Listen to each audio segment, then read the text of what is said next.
जय हिंद दोस्तों, मैं advocate Sachin Kumar capital S academy में आपका स्वागत करता हूं। आशा करता हूं मस्त होंगे, बिंदास होंगे, ज़बरदस्त होंगे, अपनी पढ़ाई को बेहतरीन तरीके से कर रहे होंगे। जैसा कि आपको पता है, काफ़ी दिनों से छोटी छोटी क्लास ले रहा था, 10 मिनट, 15 मिनट, 20 मिनट की। ये लगभग कम से कम 1 घंटा क्लास होने वाली है, जिसमें मैं आपको लगभग 250 प्लस क्वेश्चन करवाने वाला हूं, जिसमें आपको हर टॉपिक से हर सब्जेक्ट के क्वेश्चन मिलने वाले हैं। चलिए बिना किसी देरी के क्लास स्टार्ट करता हूं।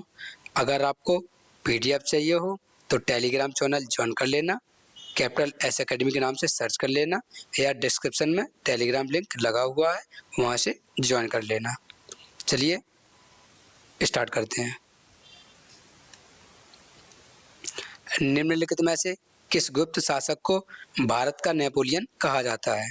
विष्णुगुप्त को कहा जाता है, स्कंदगुप्त को, या समुद्रगुप्त को, या चंद्रगुप्त प्रथम को किसको कहा जाता है? समुद्रगुप्त को कहा जाता है। भारत का नेपोलियन किसको कहा जाता है? समुद्रगुप्त को कहा जाता है। चलिए नेक्स्ट प्रश्न, समुद्रगुप्त किस वंश के शासक थे? समुद्रगुप्त किसके? गुप्त वंश के शासक थे। किसके थे? गुप्त वंश के शासक थे। समुद्रगुप्त के पिता का नाम क्या था? चंद्रगुप्त प्रथम थे। समुद्रगुप्त के पिता का नाम क्या था? चंद्रगुप्त प्रथम था।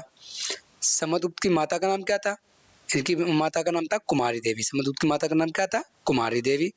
समुद्रगुप्त को इतिहास ने भारत का नेपोलियन कहा, किसने कहा था? किसने कहा था? बी.ए. स्मिथ ने। भारत का नेपोलियन किसने कहा था? बी.ए. स्मिथ ने। समुद्रगुप्त के अभियानों का वर्णन किस अभिलेख में मिलता है? समुद्रगुप्त के अभियानों का वर्णन प्रयाग प्रशस्ति शिलालेख में मिलता है। प्रयाग प्रशस्ति की रचना किसने की थी? प्रयाग प्रशस्ति की रचना हरिशेन ने की थी। किसने की थी? हरिशेन ने। समुद्रगुप्त के किस नगर से शासन करता था? समुद्रगुप्त किस नगर से शासन करता था? पाटलिपुत्र से। किससे? पाटलिपुत्र से। चलिए नेक्स्ट। ऐसे ही वन लाइनर लगाए हुए हैं, जिसमें आपको 250 प्लस कवर करा दूंगा, हर एक सब्जेक्ट से भी है। समुद्रगुप्त किस कला में निपुण था? किस में था? संगीत कला में निपुण था। कौन? समुद्रगुप्त। समुद्रगुप्त के सिक्कों पर उसे किस रूप में दर्शाया गया था? समुद्रगुप्त सिक्कों पर उसे बीड़ा बजाते हुए दर्शाया गया था। समुद्रगुप्त की धार्मिक नीति कैसी थी? समुद्रगुप्त की धार्मिक नीति सहिष्णु थी। क्या थी? सहिष्णु, अरे जो भी हो, सहिष्णु थे। समुद्रगुप्त ने कितने प्रकार के अभियान किए थे? समुद्रगुप्त ने 4 प्रकार के अभियान किए थे। समुद्रगुप्त के दक्षिण भारत अभियान को क्या कहा जाता है? क्या कहा जाता है? दक्षिणापथ अभियान कहा जाता है। समुद्रगुप्त ने अश्वमेध यज्ञ क्यों किया था? समुद्रगुप्त ने अपना सार्वभौम सत्ता सिद्ध करने के लिए अश्वमेध यज्ञ किया था। समुद्रगुप्त किस धर्म का अनुयायी था? समुद्रगुप्त वैष्णव धर्म का अनुयायी था। समुद्रगुप्त का शासनकाल किस शताब्दी में था? समुद्रगुप्त का शासनकाल 4वीं शताब्दी में किया करता था। चलिए नेक्स्ट। गुप्त राजवंश के शासक समुद्रगुप्त के पास निम्नलिखित में से कौन सी उपाधि थी? कौन सी थी? जहांपनाह की थी, साहेब एकरान की थी, कविराज की थी, या महेंद्रदित्य की थी? किसकी थी? कविराज की उपाधि दी थी। किसको? समुद्रगुप्त को। चलिए नेक्स्ट।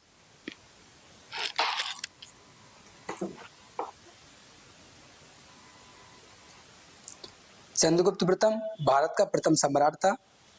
बिंदुसार अमितगात्र, अशोक को देवनाम प्रियदर्शी कहा जाता था। चंद्रगुप्त को क्या कहा जाता? भारत का प्रथम सम्राट। बिंदुसार को अमितगात्र कहा जाता था। अशोक को देवनाम प्रियदर्शी कहा जाता था। समुद्र को भारत का नेपोलियन कहा जाता था। चंद्रगुप्त द्वितीय को विक्रमादित्य कहा जाता था। हर्षवर्धन को उत्तर भारत का अंतिम महान सम्राट कहा जाता था। पुलकेशिन द्वितीय को दक्षिण भारत का महान शासक कहा जाता था। राजराजा चोल शिवपाद शेखर को कहा जाता था। राजेंद्र चोल प्रथम को गंगकोट चोलपुरम कहा जाता था। कनिष्क महाराजा धीराज की उपाधि कनिष्क को दी गई थी। चलिए नेक्स्ट।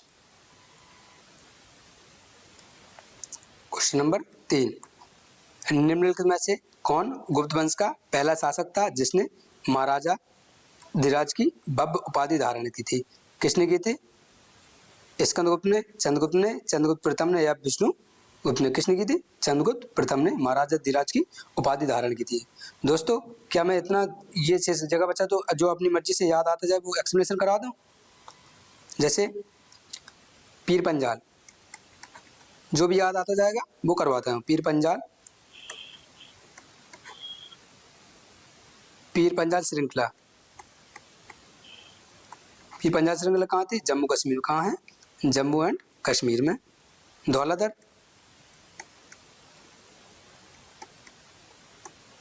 धौलाधर श्रृंखला कहाँ है?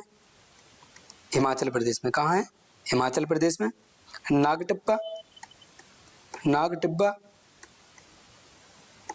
नागटिब्बा श्रृंखला कहाँ है? ये उत्तराखंड में, यूटी उत्तराखंड में है।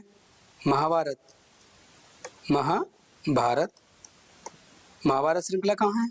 नेपाल में, नेपाल में। ये छोटे छोटे नोट्स की नोट्स हैं, आपको लिखते रहना, बनाते रहना, तो जिससे कि कम समय में रिवीजन हो सके।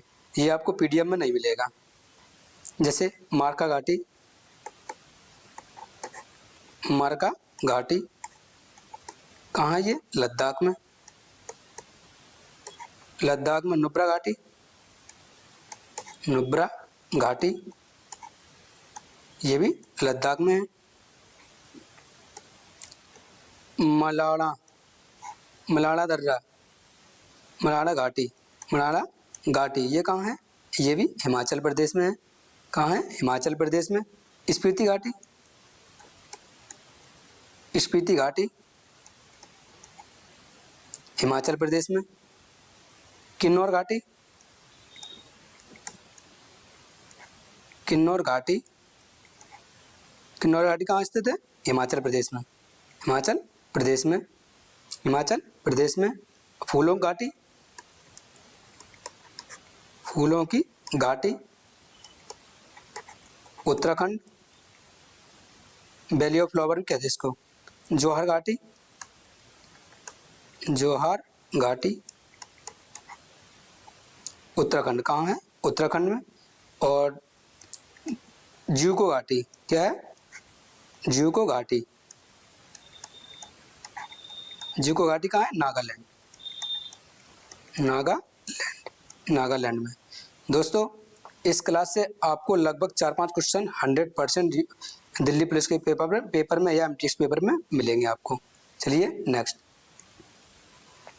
हुमायूं भाग्यशाली दुर्भाग्यशाली राजा कहा जाता था इसको। अकबर को राष्ट्रीय सम्राट कहा जाता था। अकबर को शाहजहां भी कहा जाता था। जहांगीर इंसाफ का जंजीर वाला बादशाह भी कहा जाता था। शाहजहां को इंजीनियर बादशाह कहा जाता था। औरंगजेब को आलमगीर कहा जाता था। शिवाजी को हिंदू सम्राट कहा जाता था। रणजीत सिंह को क्या कहा जाता? पंजाब का शेर कहा जाता था। महाराणा प्रताप को मेवाड़ का शेर कहा जाता था। और पृथ्वीराज चौहान को राय पिथौरा कहा जाता था। क्या? राय पिथौरा। चलिए नेक्स्ट। आधुनिक भारत को किसमें क्या कहा जाता है? जैसे राजा राम मोहन राय को क्या कहा जाता था? आधुनिक भारत का जनक कहा जाता था। स्वामी विवेकानंद को क्या कहा जाता था? आधुनिक भारत का निर्माता कहा जाता था। दयानंद सरस्वती को आर्य समाज का संस्थापक कहा जाता था। बाल गंगाधर तिलक को लोकमान्य तिलक कहा जाता था। गोपाल कृष्ण गोखले को भारत का राजनीतिक गुरु कहा जाता था। महात्मा गांधी को राष्ट्रपिता, महात्मा गांधी को बापू भी कहा जाता था। जवाहरलाल नेहरू को चाचा नेहरू कहते थे। सुभाष चंद्र बोस को नेताजी कहा जाता था। सरदार वल्लभ भाई पटेल को लौह पुरुष कहा जाता था। डॉक्टर भीमराव अम्बेडकर को संविधान निर्माता कहा जाता था। लाला लाजपत राय को पंजाब केसरी कहा जाता था। बिपिन चंद्र पाल को बंगाल का शेर कहा जाता था। रविन्द्रनाथ टैगोर को गुरुदेव कहा जाता था। मदन मोहन मालवीय को महामना के नाम से जाना जाता था। दोस्तों अगर आपको क्लास अच्छी लग रही हो तो अपने दोस्तों में एक बार शेयर करें, लाइक करें, कमेंट करें। चलिए नेक्स्ट। निम्नलिखित में से किस पल्लव के शासनकाल के दौरान हुइनसोंग ने पल्लव राजधानी कांची का दौरा किया था? किसने किया था? किसने? नरसिंह वर्मन फर्स्ट ने किया था। चलिए नेक्स्ट। क्या पूछ रहा है? पल्लव राजधानी कांची का दौरा किसने किया था? नरसिंह वर्मन फर्स्ट ने किया था। जैसे अच्छा कुछ तथ्य बता दूं, जैसे विभाजन बंगाल विभाजन बंगाल विभाजन कब हुआ था? 1905 में हुआ था। मुस्लिम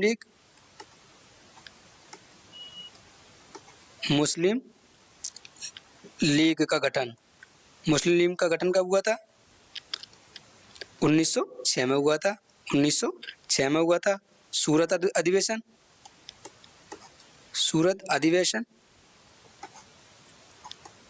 1907 में हुआ था। 1907 में हुआ था। दिल्ली दरबार कब लगा था? दिल्ली दरबार कब लगा था? 1911 में लगा था। लखनऊ अधिवेशन कब हुआ था? लखनऊ अधिवेशन कब हुआ था? 1916 में हुआ था। 1916 होम रूल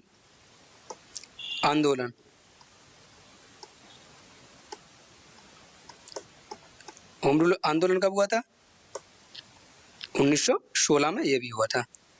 1916 में हुआ था। चलिए नेक्स्ट, ये क्या है? राज्य है। ये इनकी राजधानी है। राजधानी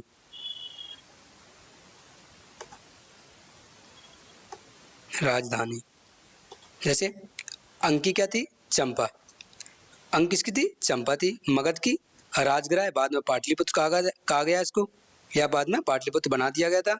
काशी को क्या है? वाराणसी। काशी की राजधानी क्या थी? वाराणसी। कौशल की राजधानी क्या थी? श्रावस्ती थी। बज्जी की वैशाली थी। मल्ल की क्या थी? कुशीनारा या पावा थी। चेदी की राजधानी क्या थी? सुक्तिमती थी। वत्स की क्या थी? कौशाम्बी थी। कुरुक्षेत्र की राजधानी क्या थी? इंद्रप्रस्थ थी। पांचाल की क्या थी? ऐचल थी। उत्तर कापिल या दक्षिण में पड़ता था। ये ऐचल उत्तर में पड़ता था, ये कापिल दक्षिण में पड़ता था। मत्स्य की क्या थी? विराटनगर थी। शूरसेन की राजधानी क्या थी? मथुरा थी। अस्मक किसकी थी? पोतन या पोतली थी।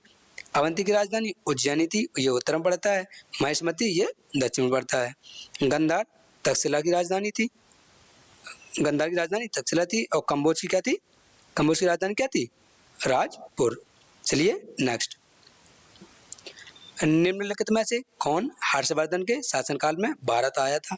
कौन आया था? फारियान आया था, जुआनजुआंग ओत्सुंग आया था, मार्को पोलो आया था, या इब्न बतूता आया था? क्या? Ibn Battuta. कौन आया था? हेंग सोंग। कौन है? जुआनजोंग या हेंग सोंग आया था। जैसे तत्व बताता हूँ, हिस्ट्री से लेकर कुछ तत्व बताता हूँ। जैसे हड़प नीति के आधार पर किसको हड़पा गया था? जैसे व्यक्तिगत के सिद्धांत को, जैसे सतारा को कब हड़पा गया था? 1848 में। 1848 में। संबलपुर को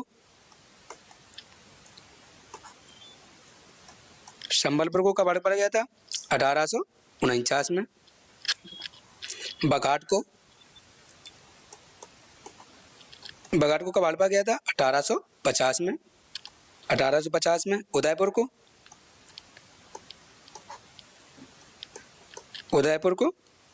1852 में। 1852। झांसी को, खूब लड़ी मर्दानी वो तो झांसी वाली रानी, झांसी को कब हुआ था? 1853 में हड़पा गया था। 1853 में था। और नागपुर को कब हड़पा गया था? 1854 में। 1854 में। अगर सिंधिया परिवार धोखा न देता, झांसी की रानी वो युद्ध लड़ती कि हड़पने की तो कोई वो ही नहीं थी, उम्मीद ही। उन्होंने धोखा दे दिया था। तो मेगस्थनीज यूनान चंद्रगुप्त मौर्य के दरबार में चंद्रगुप्त के दरबार में आया था। किसके? चंद्रगुप्त के दरबार में आया था। इसने क्या लिखी थी? इंडिका के लेखक कौन है? मेगास्थनीज। डाइमेकस यूनान निवासी था, बिंदुसार के दरबार में आया था। डायनोसियस ये यूनानी था, मौर्य काल में भारत आया था। हुआरियान कहाँ का था? चीन का था, चंद्रगुप्त द्वितीय के समय भारत आया था। हिनसोंग चीनी यात्री था, हर्षवर्धन के शासनकाल में आया था। इत सिंह, ये भी चीनी यात्री था, नालंदा विश्वविद्यालय में अध्ययन किया था इसने। अल बरूनी, उज्बेकिस्तान, मध्य एशिया, महमूद गजनवी के समय में आया था। ये मध्य एशिया का था अल बरूनी। इब्न बतूता, बगल में जूता किसका, कहाँ का था, मोरक्को, मोहम्मद बिन तुगलक के काल में आया था। मार्को पोलो इटली का निवासी था। पांड्य शासकों के समय में भारत आया था। निकोलो कोटी इटली, विजयनगर साम्राज्य के समय में भारत आया था। चलिए नेक्स्ट। अब्दुल रज्जाक, अब्दुल रज्जाक कहाँ था, फारसी निवासी था। विजयनगर देवराय द्वितीय के समय भारत आया था। डोमिंगो पेस पुर्तगाली, कृष्णदेवराय के दरबार में आया था। फरनाओ नूनिज पुर्तगाली था, विजयनगर साम्राज्य के वर्णन किया था, विजयनगर साम्राज्य के शासनकाल में आया था या वर्णन किया है। थॉमस रो इंग्लैंड निवासी था, जहांगीर के दरबार में आया था। विलियम हॉकिंस इंग्लैंड निवासी था, जहांगीर के दरबार में आया था। फ्रांसिस बर्नियर फ्रांसीसी था, औरंगजेब के समय भारत आया था। जीन ब्रस्टमन टेवनियर फ्रांस निवासी था, मुगल भारत के यात्रा वृत्तांत इसने ही लिखा है। निकोलो कोटी मनुची, क्या निकोलस मनुची इटली निवासी था, मुगल काल का वर्णन इसी ने किया है। पेट्रा डेला बल्ले इटली का निवासी था, जहांगीर के शासनकाल में भारत आया था। अल मसूदी अरबी था, भारत की यात्रा का वर्णन इसी ने किया है। चलिए नेक्स्ट।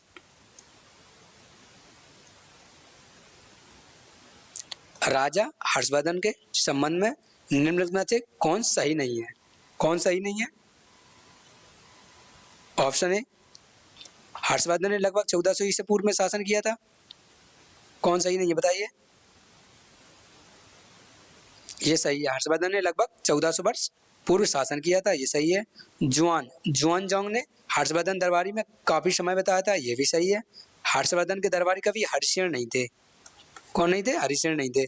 हर्षरथ हर्षवर्धन पर लिखी गई जीवनी है, ये भी सही है। राइट आंसर क्या होगा, 1 2 3 हो गया, ये क्या है, गलत है, तो option 3 is the right answer, यही राइट आंसर है। क्या पूछा है, नहीं पूछा है। चलिए नेक्स्ट। नेक्स्ट है कुछ फुल फॉर्म बता दूं। जैसे सीबीआई की फुल फॉर्म क्या होता है, पूछता नहीं है लेकिन आपको नॉलेज होनी चाहिए इस चीज की। सीबीआई का फुल फॉर्म क्या होता है, central bureau of investigation. CID का क्या होता है, सीआईडी का क्या होता है, क्रिमिनल इन्वेस्टिगेशन डिपार्टमेंट। ईडी का क्या होता है, ईडी का क्या होता है, enforcement directorate, enforcement directorate. IB का क्या होता है, आईबी का क्या होता है, इंटेलिजेंस ब्यूरो। मैं इस वजह से बता रहा हूँ जो आपको नॉलेज भी हो जाएगी और कम समय लगेगा तो याद भी हो जाएंगे या रिवीजन हो जाएगा। एनआईए का क्या होता है, नेशनल, एनआईए का क्या होता है, एनआईए क्या होता है, national investigate agency, national investigate agency. CVC का क्या होता है, सीवीसी का क्या होता है, सेंट्रल विजिलेंस कमीशन। और एनसीबी का क्या होता है, एनसीबी का क्या होता है, नारकोटिक्स कंट्रोल ब्यूरो। सेबी का क्या होता है, सेबी का क्या होता है, सेबी का होता है securities and exchange board of India.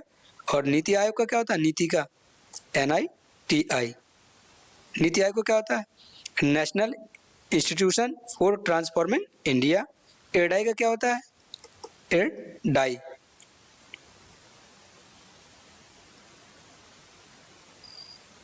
IRDAI क्या है यार, इरडाई। इरडाई का फुल फॉर्म क्या होता है, insurance regulatory and development authority of India. और ट्राई का क्या होता है, ट्राई का फुल फॉर्म क्या होता है, telecom regulatory authority of India. ये अपनी जो सिम स्लॉट होते हैं, रिचार्ज कितने का क्या होगा क्या नहीं होगा, ये सब किस पे नियंत्रण रखता है, कौन रखता है, ट्राई रखता है। नीति आयोग ये जानते हो, लेकिन ये असंवैधानिक है, ठीक है। और सीबीआई जानते ही हो, central bureau of investigation, CID, criminal investigation of department. चलिए नेक्स्ट। अरे अच्छा नहीं लगा, खाली जगह पड़ी तो मैं सोचा चलो करवा ही दें। चलिए नेक्स्ट। निम्नलिखित में से कौन भारत शक शासक था, क्या पूछा, शक शासक था, कौन था। 130 से 150 ईस्वी तक था, जैसे बिंदुसार था या पांडु का था, रुद्रदामन था या चस्ताना था? कौन था? रुद्रदामन। रुद्रदामन कौन था? शक शासक था। चलिए कुछ जैसे अदिश राशि होती, सदिश राशि, अदिश ये क्या हो गई? अदिश राशि। अदिश राशि ये हो गया है सदिश, अदिश और सदिश राशि। अदिश क्या? ऊर्जा। अदिश ऊर्जा, समय, ऊर्जा समय, कार दाव, कार्य दाव, लंबाई चाल, लंबाई चाल, द्रव्यमान आयतन, द्रव्यमान आयतन, द्रव्यमान आयतन और ताप। ताप ये क्या है? अदिश राशि है। ऊर्जा अदिश राशि है, समय अदिश राशि है, कार अदिश राशि है, दाब अदिश राशि है, लंबाई अदिश राशि है, चाल अदिश राशि है, द्रव्यमान अदिश राशि, आयतन अदिश राशि और ताप अदिश राशि। सदिश राशि कौन सी है? जैसे आवेग, आवेग सदिश राशि है, वेग, वेग सदिश राशि है, बल, बल सदिश राशि है, विस्थापन, विस्थापन सदिश राशि है, भार, भार सदिश राशि है, और त्वरण, क्या? त्वरण, त्वरण भी सदिश राशि है।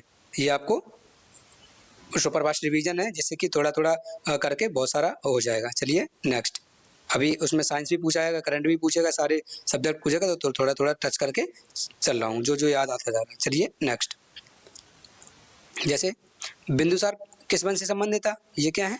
राजा, राजा है, ये क्या है? वंश। जैसे हार्यक वंश, सॉरी बिंबिसार कौन था? हार्यक वंश से संबंधित था। अजातशत्रु हार्यक वंश से संबंधित था। शिशुनाग, शिशुनाग वंश से संबंधित था। महापद्म नंद, नंद वंश से संबंधित था। चंद्रगुप्त मौर्य, मौर्य वंश से संबंधित था। बिंदुसार मौर्य वंश से संबंधित था। अशोक मौर्य वंश से संबंधित था। पुष्यमित्र शुंग, शुंग वंश से संबंधित था। वासुदेव कर्ण वंश से संबंधित था। कनिष्क कुषाण वंश से संबंधित था। चंद्रगुप्त मौर्य गुप्त वंश से संबंधित था। समुद्रगुप्त गुप्त वंश से संबंधित था। चंद्रगुप्त द्वितीय विक्रमादित्य कहा जाता है, किससे संबंधित था? गुप्त वंश से संबंधित था। स्कंदगुप्त प्रथम गुप्त वंश से संबंधित था, और स्कंदगुप्त गुप्त वंश से संबंधित था। चलिए नेक्स्ट, ये कुमारगुप्त है और ये स्कंदगुप्त, ये सब ये जो गुप्त लगा है, गुप्त लगा, गुप्त गुप्त गुप्त गुप्त, ये क्या है? गुप्त वंश से संबंधित है। ठीक है, चलिए नेक्स्ट, इससे हर्षवर्धन, हर्षवर्धन पुष्पभूति वर्धन से, वर्धन वंश से संबंधित था। पुष्पभूति वंश से संबंधित था। ध्रुव किससे संबंधित है? राष्ट्रकूट वंश से संबंधित था। अमोघ वर्ष राष्ट्रकूट वंश से संबंधित था। राजराजा चोल चोल वंश से संबंधित था। राजेंद्र प्रथम चोल, राजेंद्र चोल प्रथम चोल वंश से संबंधित था। पृथ्वीराज चौहान चौहान वंश से संबंधित था। जयचंद गैड़वाल वंश से संबंधित था। भीम भीमदेव प्रथम सोलंकी चालुक्य वंश से संबंधित था। ललितादित्य मुक्तापीठ काकरोड वंश से संबंधित था। हेमू हेमचंद विक्रमादित्य सूर्यवंश से संबंधित था। चलिए नेक्स्ट दोस्तों, अगर क्लास आपको अच्छी लग रही हो तो एक बार चैनल को शेयर करें, सब्सक्राइब करें, लाइक करें, एक प्यारा सा कमेंट करें, जिससे कि हमें मोटिवेशन मिले नेक्स्ट क्लास के लिए, आपसे बेटर से बेटर कर सकूं, आपके लिए बेटर से बेटर कर सकूं। चलिए नेक्स्ट, अगर टेलीग्राम चैनल ज्वाइन करना हो तो कैपिटल एस एकेडमी नाम से सर्च कर लेना, आपको टेलीग्राम चैनल मिल जाएगा। वहाँ सभी एग्जाम के लिए नोट्स प्रोवाइड कराए गए हैं, वो एक बार जाके गो थ्रू कर लेना। चलिए नेक्स्ट, अबे कहाँ गया? ये क्या है? मुगल एवं उत्तरकाल। कौन था? मुगल काल या उत्तरकाल की कहते वंश थे। जैसे बाबर किससे संबंधित था? मुगल वंश से। हुमायूं, हुमायूं का कौन सा वंश था? मुगल वंश से संबंधित था। अकबर मुगल वंश से संबंधित था। जहांगीर मुगल वंश से संबंधित था। शाहजहां मुगल वंश से संबंधित था। औरंगजेब मुगल वंश से संबंधित था। शिवाजी भोसले या मराठा वंश से संबंधित था। सामाजी भोसले वंश से संबंधित था। रणजीत सिंह कौन है? रणजीत सिंह सुकर चकिया मिसल से संबंधित था। हैदर अली मैसूर हैदर अली से वंश से संबंधित था। टीपू सुल्तान मैसूर वंश से संबंधित था। जैसे एक क्रम करा दूं, जैसे गुलाब किले, गुलाब वंश के क्रम है, गुलाब खिले तो सुगंध लो, सुगंध लो, सुगंध लो। जैसे गुलाम वंश, गा से गुलाम वंश, गुलाम वंश, खा से खिलजी वंश, खिलजी वंश,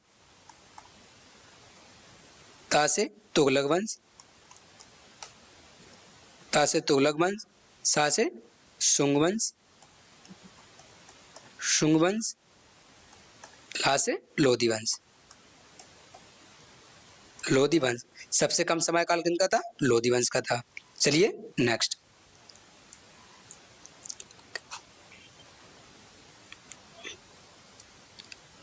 किस मौर्य सम्राट ने कलिंग को जीतने के लिए लगभग 260 ईसा पूर्व एक सैन्य अभियान का नेतृत्व किया था? किसने बृहदत्त ने किया था, अशोक ने, बिंदुसार ने या चंद्रगुप्त मौर्य ने? किसने किया था? अशोक ने। किसने किया था?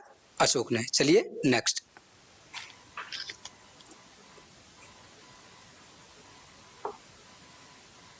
जैसे कुछ नदियां बता दूं, इसी में बता देता हूं।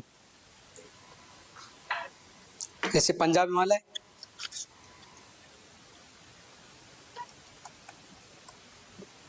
पंजाब हिमालय किन किन नदियों के बीच पड़ता है? पंजाब हिमालय सिंधु, सिंधु और सतलज, सिंधु और सतलज नदियों के बीच निकलता है। कुमायूं,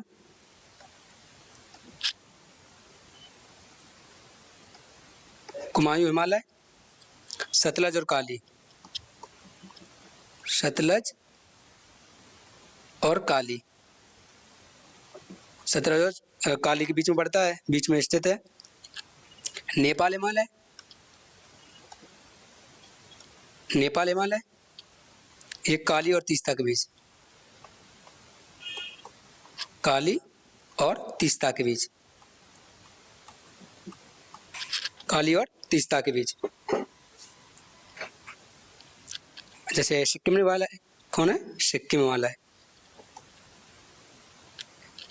सिक्किम हिमालय कोसी और तीस्ता के बीच, कोसी और तीस्ता के बीच, कोसी और तीस्ता के बीच सिक्किम हिमालय। असम हिमालय, असम हिमालय तीस्ता और दिबांग, तीस्ता और दिहांग, दिहांग। चलिए नेक्स्ट, जैसे पंजाब हिमालय सिंधु और सतलज के, कुमायूं सतलज और काली के, नेपाल काली और तीस्ता के, सिक्किम कोसी और तीस्ता के, असम तीस्ता और दिबांग के बीच में पड़ता है। इनका कहने मतलब है सिंधु और सतलज के बीच में कौन कौन हिमालय पड़ता है? पंजाब। सतलज काली के बीच में कौन सा हिमालय पड़ता है? कुमायूं। काली और तीस्ता के बीच कौन पड़ता है? नेपाल। कोसी और तीस्ता के बीच हिमालय कौन सा पड़ता है? सिक्किम। तीस्ता और दिबांग के बीच कौन सा हिमालय पड़ता है? असम हिमालय। चलिए नेक्स्ट, प्राचीन भारत में चिकित्सा के विषय में निम्नलिखित में से किसका योगदान था? भास का था, चरक का था, पाणिनि का था या हर्ष का था? अच्छा, किससे पूछ रहा है? चिकित्सा। चिकित्सा किससे थे? चरक से संबंधित। किससे? चरक से। पाणिनि किसकी थी? पाणिनि और ये हर्ष की ये बुक बताओ, बताइए कमेंट बॉक्स में। चलिए नेक्स्ट, यामिनी कृष्णमूर्ति, यामिनी कृष्णमूर्ति निम्नलिखित में से किस नृत्य शैली की नर्तकी की थी? किसकी थी? इसमें कुछ बताया नहीं, इसमें भी बता दूं कुछ। जैसे कुछ अनुच्छेद लिख लो। क्या अनुच्छेद? Article, article 371, article 371 B. Article 371 किससे संबंधित है? असम राज्य से, असम राज्य से संबंधित है। आर्टिकल 371 सी, 371 सी किससे संबंधित है? मणिपुर से। मतलब इन्हें स्पेशल राज्य का दर्जा दिया गया इन आर्टिकल के तहत। 371 डी, डी नहीं ऐप करो, ऐप के 371 ऐप किसको है? सिक्किम राज्य को, सिक्किम राज्य को, सिक्किम राज्य को 371, 371 एच, 371 एच किसको? अरुणाचल प्रदेश को, अरुणाचल प्रदेश को, अरुणाचल प्रदेश को। 371 जी, 371 जी विशेष राज्य क्या? मिजोरम को मिला। किसको? मिजोरम को, मिजोरम। इनका कहने का तात्पर्य ये है, आर्टिकल 371 बी के तहत असम राज्य को दर्जा दिया गया है 371 बी के तहत, मतलब विशेष राज्य का। चलिए नेक्स्ट। जैसे क्वेश्चन था, यामिनी कृष्णमूर्ति निम्न में से किस नृत्य शैली संबंधित? किस नृत्य शैली? कुचिपुड़ी भरतनाट्यम या कुचिपुड़ी ओडिसी, कुचिपुड़ी या मोहिनीअट्टम या कुचिपुड़ी कथक, किससे संबंधित थी? किससे? कुचिपुड़ी, कुचिपुड़ी और भरतनाट्यम, कुचिपुड़ी और भरतनाट्यम से संबंधित थी। चलिए मैं कुछ बुक्स करवा दूं आपको। जैसे अस्मिता का संघर्ष, अस्मिता का संघर्ष, अस्मिता का संघर्ष किसने लिखी? शशि थरूर ने, शशि थरूर ने। हे राम, हे राम प्लस जय श्री राम, जय श्री राम, ये किसने लिखी है? आनंद बर्धन ने। किसने? आनंद, आनंद बर्धन ने, आनंद बर्धन ने लिखी है। On board, on board, on board किसकी लिखी है? रत्नाकर की, रत्नाकर की किताब है। अष्टांग योग, अष्टांग योग सोनू फोगाट, सोनू फोगाट, सोनू फोगाट। मृत्युंजय किसकी है? मृत्युंजय, मृत्युंजय किसकी है? शिवांगी सावंत की, शिवांगी सावंत की, शिवांगी सावंत की। मुंडको उपनिषद, मुंडको उपनिषद, मुंडको उपनिषद डॉक्टर कर्ण सिंह की, Karan Singh. Play, playing it my way, my way Sachin Tendulkar की, सचिन तेंदुलकर की। बिलीव, बिलीव किसकी है? सुरेश रैना की, बिलीव सुरेश रैना की।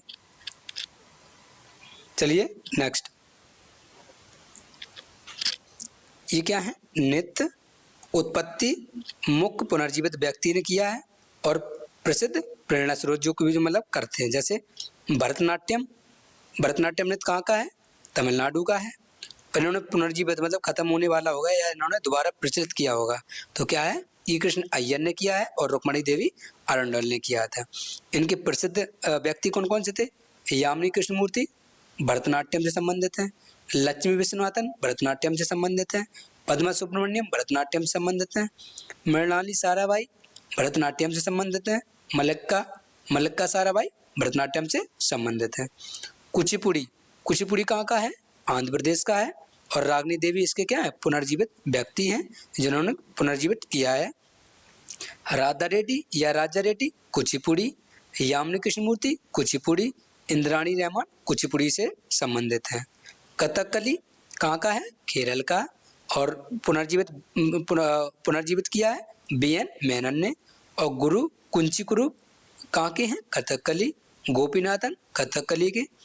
कोट्टाकल कथकली, कोट्टाकल श्री शिवरामन कथकली, रीता गांगुली कथकली संबंधित है। ओडिसी ओडिशा का है। इंद्राणी रहमान चार्ली ब्रैगनर ने जीवित किया है।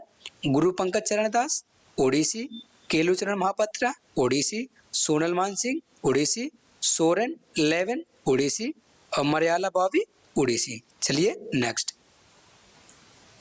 मणिपुरी मणिपुर से संबंधित है। राजा भागचंद और रविन्द्रनाथ टैगोर ने इन्हें पुनर्जीवित किया है। नैना मणिपुरी, स्वर्ण मणिपुरी, रंजना मणिपुरी, दर्शना मणिपुरी। ये कहाँ की है? मणिपुर की, ये झावेरी बहनें हैं। गुरु बिपिन सिंह मणिपुरी। कथक उत्तर प्रदेश का है।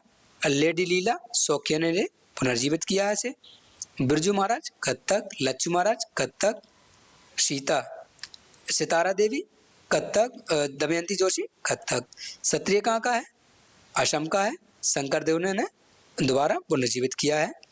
मोहिनीअट्टम केरल से संबंधित है। बी.एन. मेनन ने इसे पुनर्जीवित किया है।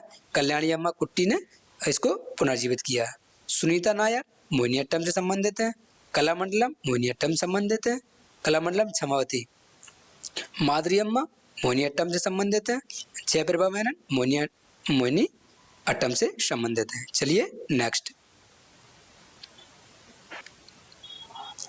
पहलगांव के क्रूज आतंकी हमले के बाद आतंकवादी ढांचे को निशाना बनाने वाले हालिया भारतीय सशस्त्र बलों के अभियान का क्या नाम है? मतलब जो अपनी सेना ने जो भी अभियान चलाया है उस अभियान का क्या नाम है, जो अभी पहलगांव के जो आतंकवादी उनके विरुद्ध में चलाया गया है? जैसे क्या ऑपरेशन ट्राइडेंट था? नहीं था। ऑपरेशन शक्ति था? नहीं था। ऑपरेशन सिंदूर था? हाँ, यह सिंदूर था। ये गलत है। जिन्होंने सिंदूर उजाड़े उन्हें ही सिंदूर की तरह उन्हें भी उड़ा दिए गए। चलिए मैं कुछ खजुराहो के बारे में बता दूं। किसके? खजुराहो का मंदिर है, उसी के बारे में कुछ तथ्य बताता हूँ। जैसे ये कौन सा मंदिर है? जैन तीर्थंकरों का मंदिर। क्या? जैन तीर्थंकरों का मंदिर है।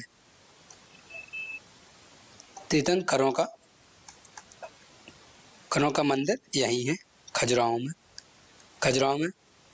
नेक्स्ट, छतरपुर कहाँ पड़ता है? ये छतरपुर में पड़ता है। ये छतरपुर कहाँ है? एमपी मतलब मध्य प्रदेश में। खजुराहो चंदेलों की आध्यात्मिक राजधानी है। चंदेलों की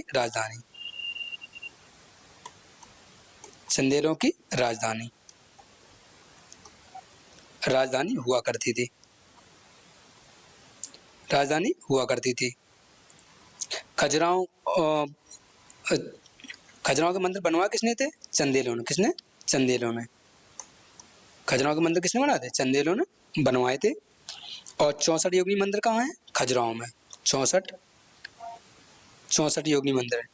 64 योगिनी मंदिर कहाँ है? ये खजुराहो में स्थित है। और कंदरिया महादेव मंदिर, कंदरिया का महादेव मंदिर कहाँ है? खजुराहो में है। और चतुर्भुज मंदिर कौन सा? चतुर्भुज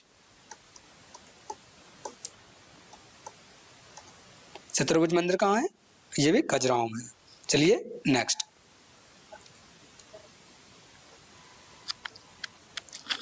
कुछ महत्वपूर्ण सैन्य अभ्यास सुरक्षा जो चलाया गया। ऑपरेशन पोलो किसके तौर पर चलाया गया था? जैसे ऑपरेशन विजय, ऑपरेशन पराक्रम। तो ये क्या है? ऑपरेशन प्रमुख ऑपरेशन। जैसे ऑपरेशन पोलो कब चलाया गया था? हैदराबाद रियासत के भारत में विलय हेतु कौन सा चलाया था? ऑपरेशन पोलो चलाया गया था। ऑपरेशन विजय कब चलाया गया था? ऑपरेशन विजय कारगिल युद्ध 1999 में चलाया गया था, पाकिस्तान से जब युद्ध हुआ था। ऑपरेशन पराक्रम संसद पर हमला हुआ था 2001 के बाद सैन्य तैनाती हुई। जब ऑपरेशन पराक्रम चला गया, जब अभी संसद में हमला हुआ था 2001 में, इसके बाद ऑपरेशन पराक्रम चला गया, जिसके तहत जब संसद होती है तो उसमें क्या होती है? सेना को तैनात किया जाता है। ऑपरेशन मेघदूत कब चलाया गया? सियाचिन ग्लेशियर पर नियंत्रण रखने के लिए ऑपरेशन मेघदूत चलाया गया। ऑपरेशन ब्लू वाटर अमृतसर के स्वर्ण मंदिर में उग्रवादी विरोधी कार्रवाई हुई थी जब चलाया गया था। ऑपरेशन बुडरोज पंजाब में उग्रवादी के विरुद्ध चलाया गया था। ऑपरेशन रक्षक जम्मू कश्मीर में आतंकवाद विरोधी अभियान चलाया गया था। ऑपरेशन सद्भावना कश्मीर में नागरिक सहायता अभियान चलाया गया था। कब? सद्भावना कश्मीर में चलाया गया था। Operation all out all out मच्छरों को भगाने नहीं, कश्मीर में आतंकवाद, हाँ मच्छर ही है। ऑपरेशन ऑल आउट मच्छरों को भगाने के लिए आतंकवाद के विरुद्ध चलाया गया था। ऑपरेशन ऑपरेशन कौन है? Surgical strike. Surgical strike Uri हमले के बाद पाकिस्तान अधिकृत क्षेत्र में कार्रवाई हुई थी 2016 में। चलिए नेक्स्ट, ऑपरेशन विजय कब चलाया गया था? दिव्यास्त्र या विजय, विजय या दिव्यास्त्र अग्नि 5 मिसाइल परीक्षण के समय। ऑपरेशन स्माइलिंग बुद्धा भारत का प्रथम परमाणु परीक्षण हुआ था 1974 में। स्माइलिंग बुद्धा का बुद्ध मुस्कुराए इसका अर्थ है। ऑपरेशन शक्ति पोखरण पोखरण द्वितीय परमाणु परीक्षण 1998 में चलाया गया था। ऑपरेशन कैक्टस मालदीव में तख्ता पलट विफलता करने हेतु चलाया गया था। ऑपरेशन पवन श्रीलंका में IPKF अभियान चलाया गया था। ऑपरेशन ब्रॉस्टेक्स भारत का विशाल सैन्य अभियान चलाया था। ऑपरेशन तलवार अरब सागर में नौसेना ने चलाया था। नौसेना का ये अभियान है, ये सेना अभियान है, ये नौसेना का अभियान है। ऑपरेशन राहत आपदा राहत अभियान उत्तराखंड नियमन निकासी में तो क्या चलाया था? ऑपरेशन राहत किसके? सेना के द्वारा। ऑपरेशन गंगा यूक्रेन से भारतीय नागरिकों को निकालने के लिए। ठीक है, चलिए next,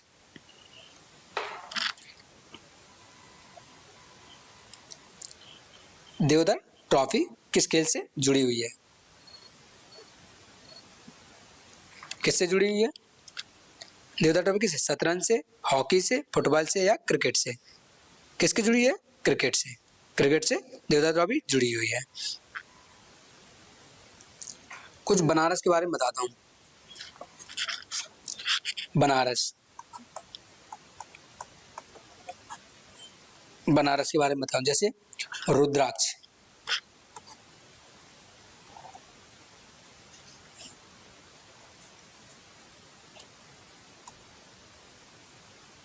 operation Rudraksh, sorry Banaras में क्या है? Rudraksh. Rudraksh convention centre, convention centre, convention centre. यहाँ का तैरता हुआ CNG पार्क भी है। CNG पार्क, तैरता हुआ CNG पार्क भी है। डॉल्फिन भी सफारी है। क्या है? डॉल्फिन सफारी कहाँ है? बनारस में है। और कछुआ अभ्यारण्य,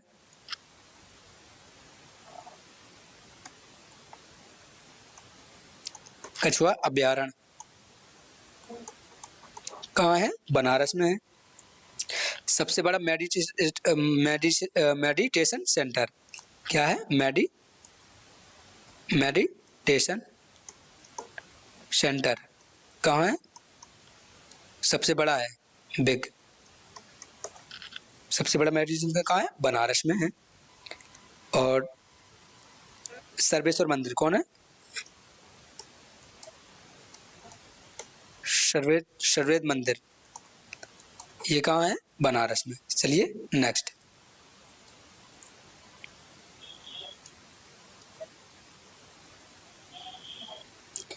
भारतीय शास्त्रीय संगीत के क्षेत्र में ब्रजभूषण काबरा को निम्नलिखित में से किस वाद्य यंत्र के विशेषज्ञ माना जाता है? वीणा, गिटार, संतूर या वायलिन? पूछा किसका है? ब्रजभूषण काबरा को। किसके लिए जाना जाता है?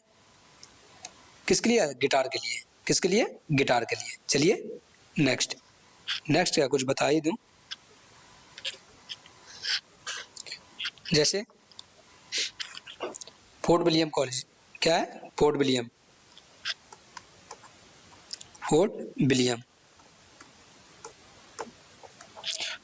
कहाँ है? कलकत्ता में।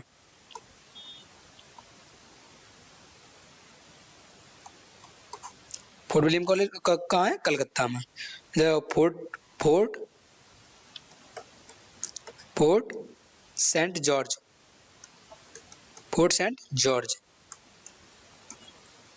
कहाँ है? ये भी मद्रास में। कहाँ है? मद्रास में है। और फोर्ट लुइस कहाँ है? फोर्ट लुइस कहाँ है? सेंचुरा सिनचुरा, सिनचुरा है, यहाँ मुझे पोस्टिंग मिली थी लेकिन मैं ज्वाइन नहीं किया। चलिए नेक्स्ट, सीजर स्टाइल और वेस्टर्न रोल तकनीकी किसमें उपयोग की जाती है? लॉन्ग जंप में, हाई जंप में, ट्रिपल जंप में या पोल वॉल्ट में? किसमें? हाई जंप में। हाई जंप में किसका उपयोग किया जाता है? वेस्टर्न रोल का और सीजर स्टाइल का उपयोग किसमें किया जाता है? हाई जंप में। चलिए नेक्स्ट, जैसे फतेहपुर जान लो, क्या? फतेहपुर सीकरी, फतेहपुर सीकरी, फतेहपुर सीकरी कहाँ है? आगरा में है, आगरा में है।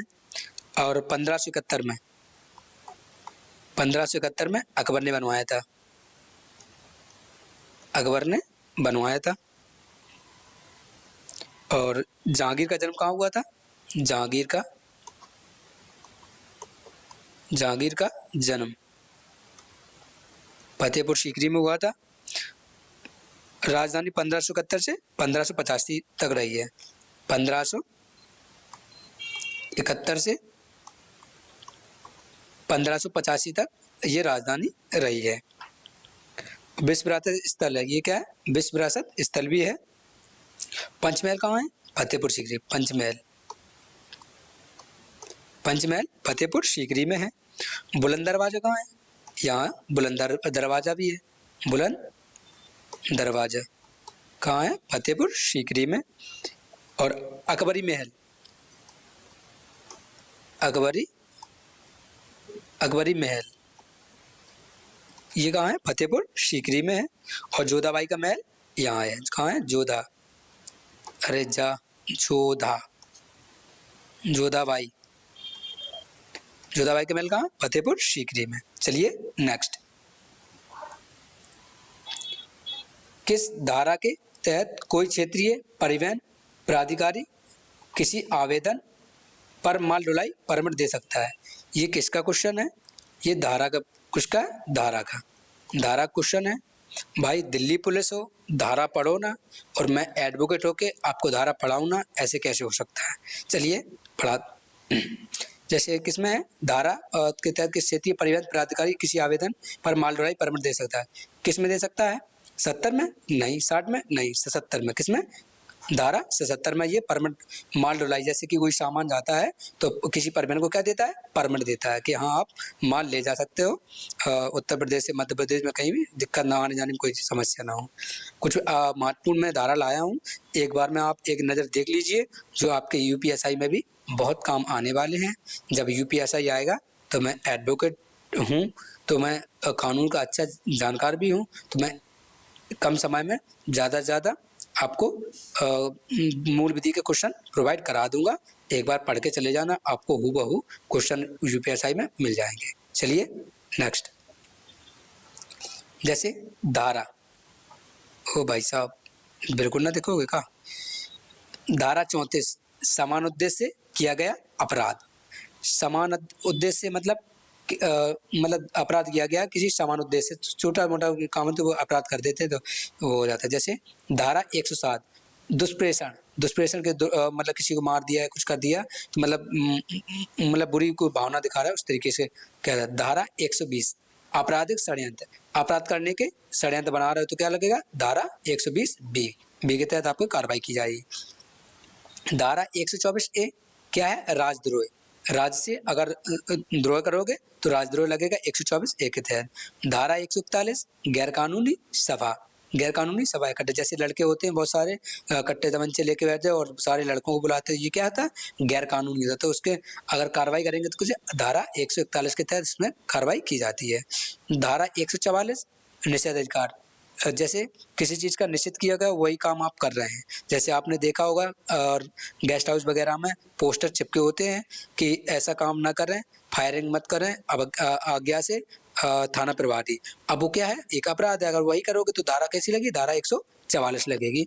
या फिर रोका जाएगा आपको किसी चीज़ को, जैसे मान लो कि 4 लोग ना बैठे एक साथ ना हो, तो ये अन्यथा वो सारी चीज़ होती हैं, तो ये क्या है? धारा 144 लगती है, तो जब चुनाव के टाइम पे और भी ज़्यादा लगती है वो चीज़। धारा 147 दंगा, धारा दंगा मत करते, जैसे दंगा करते तो 147 लगता है।